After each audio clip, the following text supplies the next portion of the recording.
day, everyone. My name is Shandy Rabago, your tour guide for today's online educational trip.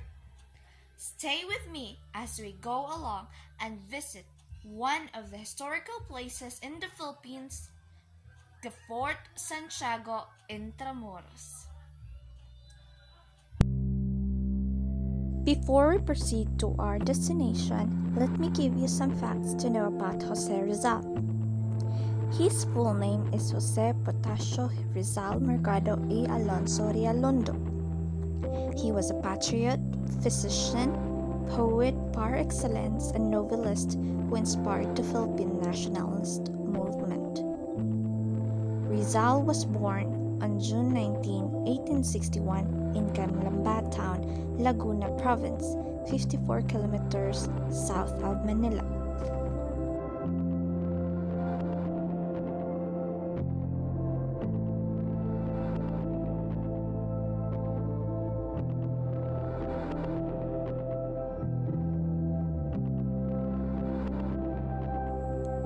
Rizal was brilliant. He initially studied medicine in Manila. At the age of 21, he traveled to Spain to complete his medical degree.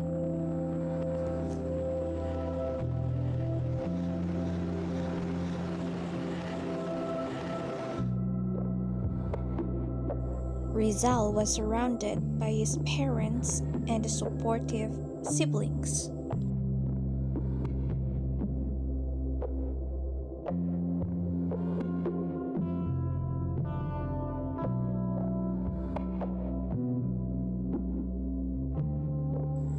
Rizal's political reform program included integration of the Philippines as a province of Spain, representation in the Cortes.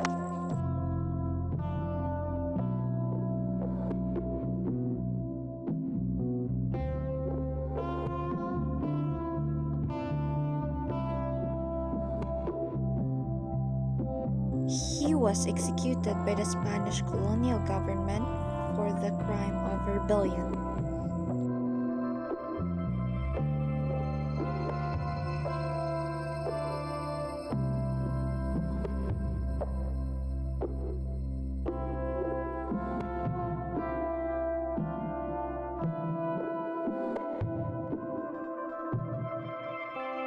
In August 1896, the revolt headed by the Katipunan Nationalist Filipino Society erupted. Rizal was convicted of sedition and sentenced to death.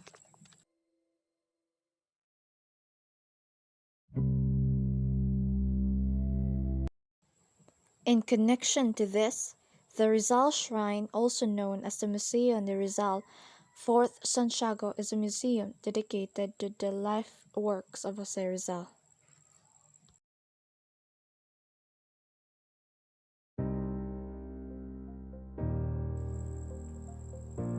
We begin at Plaza Moriones, the expensive space that greets visitor upon entry at the fort.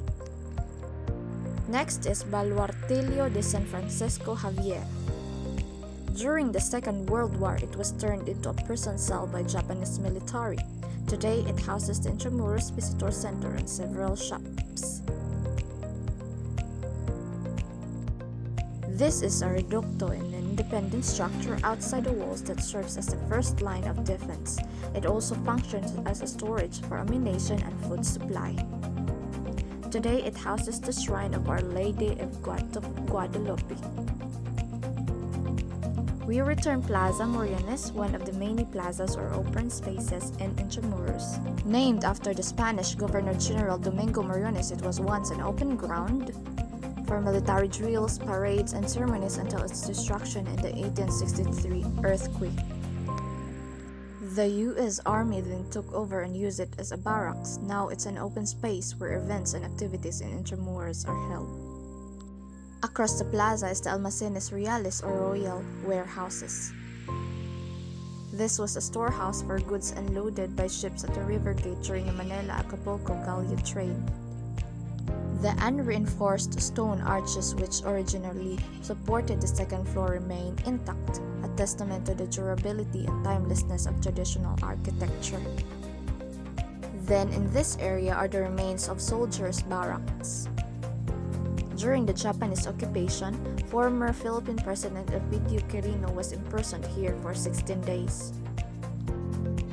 The space is also used as an exhibit area by the Intramuros administration. A bay. The fort's entrance is guarded by two ramparts, the Baluarte de San Miguel on the left and the Medio Baluarte de San Francisco on the right. These ramparts were built in the 1960s that fortified the defenses of Fort Santiago from the river and the land. This is the main gate of Fort Santiago.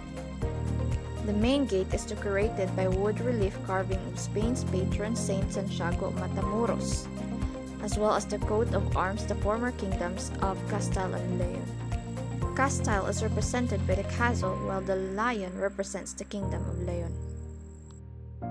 Next up is the Plaza de Armas. It derived its name from the use of the area of stock arms and rifles when not in use. Similar to Plaza Moriones, this was also where the soldiers marched around for their daily drills. This was a two-story adobe building which housed the Spanish artillery companies. Destroyed during the Battle of Manila, this was renovated into an open-air theater for the use of the Philippine Educational Theater Association or PETA.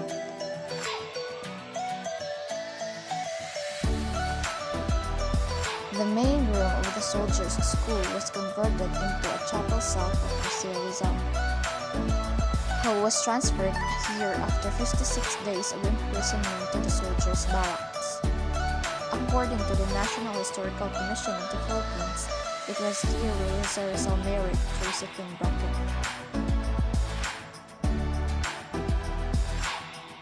This is the Postego de la Nuestra Señora de Soledad, as the main access for Fort Santiago's occupant to the Pasig River. The promenade was rehabilitated by the Intramuros administration and is now a riverside park.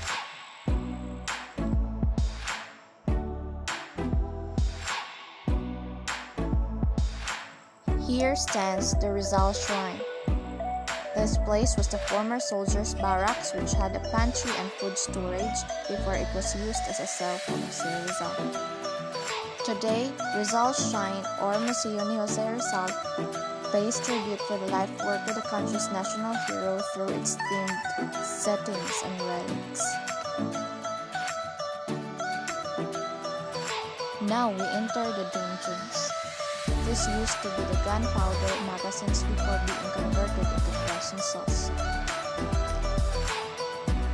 After the Battle of Manila in 1945, 600 decomposing bodies of prisoners were found here.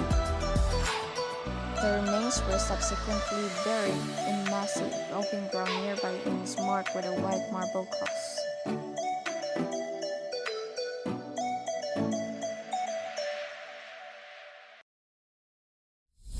This was built in the 16th century to protect the entrance from the Pasig River.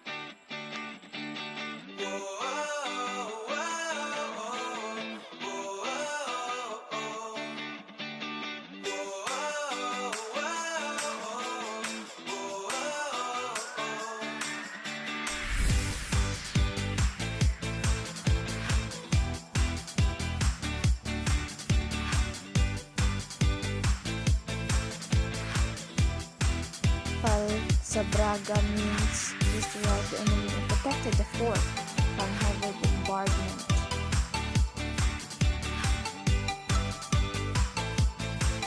Fort Santiago today is a national shrine that welcomes visitors to learn and relive our people's journey into becoming this nation called the Philippines.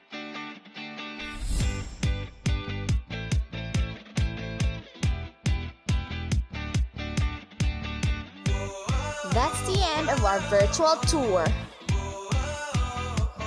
Thank you, everyone!